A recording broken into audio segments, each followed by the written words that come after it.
What is up, my dudes? Cheap bastard talking to ya. Since you loved my previous Pentium videos, so how about something even worse than that? And yes, I am talking about a Celeron CPU. Good thing atoms don't exist on desktop, so we officially have reached the bottom now. Let's test some games, huh? My test system contains a Celeron G3900, the weakest one of that generation, 8GB of Dual-Channel DDR4 RAM, and Sapphire RX 580 8GB. And what a way to start a fresh video is with a fresh game in my gaming library, and I'm talking about Assetto Corsa. On 1440p high settings we got an average of 113.6, a minimum of 87.6 and a maximum of 125.8 FPS.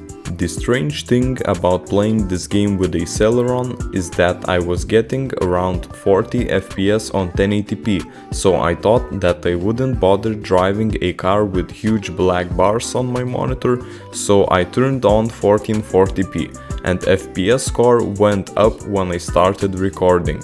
At the moment I stopped recording, FPS went back to around 35 again. Gaming with this CPU is like entering a haunted house. You don't know what to expect next. So I opened Red Dead Redemption 2. On 1080p lowest settings the CPU was struggling a lot and gave me an average of 24.9, a minimum of 23.5 and a maximum of 26.1 FPS. Don't get fooled by 100% GPU usage, cause on more powerful CPUs it gets much higher FPS figures. The next game tested is GTA 5. Oh yeah, one more thing about the Celeron. I am running all these games on 1TB SSD in my videos and the loading times are almost non-existent at all. But with this CPU I can assure you that you are going to read all the tips that game developers provide you, cause oh boy, it takes a lot of time to load.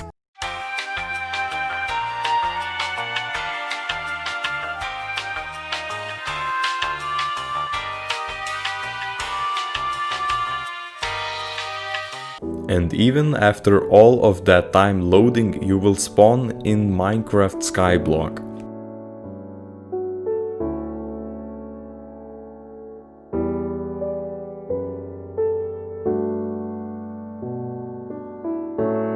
Anyways, after waiting for a couple minutes for the whole world textures to load, on 1080p lowest settings the Celeron got an average of 47, a minimum of 17.7 and a maximum of 70.7. Actually, the gameplay is not that bad as long as you're not driving fast. The next game on the list is Just Cause 3.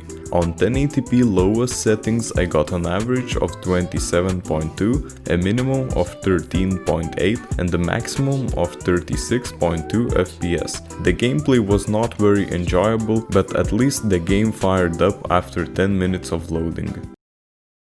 Practicing my skills for World War III with the boys was actually not that bad. On 1080p lowest settings I got an average of 81.8, a minimum of 53.1 and a maximum of 197.4 FPS. The gameplay you see here was much worse, because filming uses CPU power and that reduced the frame rate about 30%. Rocket League gameplay was also not that bad. On 1080p highest performance settings I got an average of 121.7, a minimum of 60.2 and a maximum of 186.7 FPS. I couldn't tell a difference between this game's graphics and a potato though. Overwatch on 1080p lowest settings was also playable. Despite being a terrible support for the team, I got an average of 55.1, a minimum of 43.8 and a maximum of 62.2 FPS.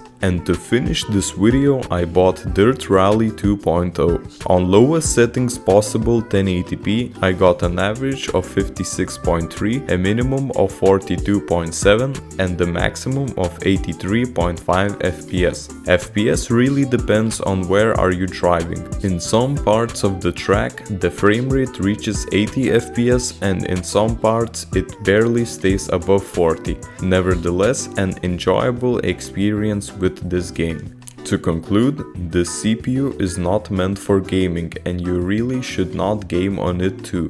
If it happens that your works or school's PC has this CPU, you can run some bangers if necessary. But if you are planning on building a PC with this processor, I strongly recommend you to choose something like i5-2500, which is much cheaper and more powerful. And it has a pretty great upgrade potential too. Thank you for staying up till the end. Subscribe for future content and don't forget to stay cheap, my dudes. Cheap Bastard out.